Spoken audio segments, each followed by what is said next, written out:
Thank you, Madam Deputy Speaker. Firstly, I would like to offer my condolences to Sarah Everard's family and friends. My thoughts are with them and all those who have lost a mother, daughter, a sister, aunt or friend to violence at the hands of men. Like many of my constituents, I was shocked by the images that came out of Clapham Common over the weekend. There's something very ugly about a group of women being manhandled, pushed to the ground and pinned for mourning yet another victim of male violence against women.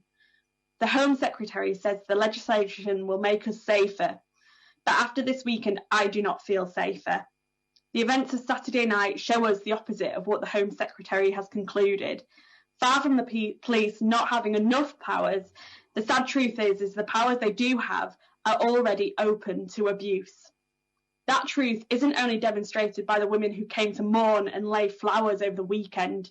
It is written in the headlines about the woman who survived the horrors of the Spy Cop scandal, the headlines of Black, Asian and minority ethnic people being killed in police custody, the headlines about the Alfie Meadows and the Ian Tomlinsons who were struck down by police just for being in the presence of a demonstration.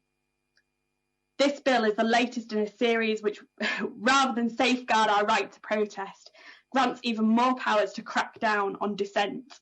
And rather than addressing the real problems in our courts, just look at the gigantic backlog of cases waiting to go to trial, many of which will be domestic abuse, violent crime and rape cases. This government wants to hand out harsher punishments for damaging a statue than harassing a woman in the street.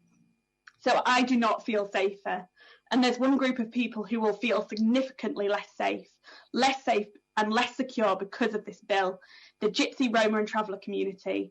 If the government was serious about addressing the issue of unauthorised encampments, they'd tackle the real problem, the shortage of places where it is permitted to stop and reside.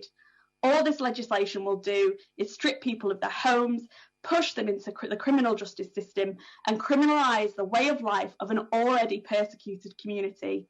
What we needed today was a policing, crime and sentencing and courts bill that dealt with the very, very real problems in our criminal justice system, respecting our rights to protest and to live our lives how we choose. That's what makes people safer, and we got the opposite of that today.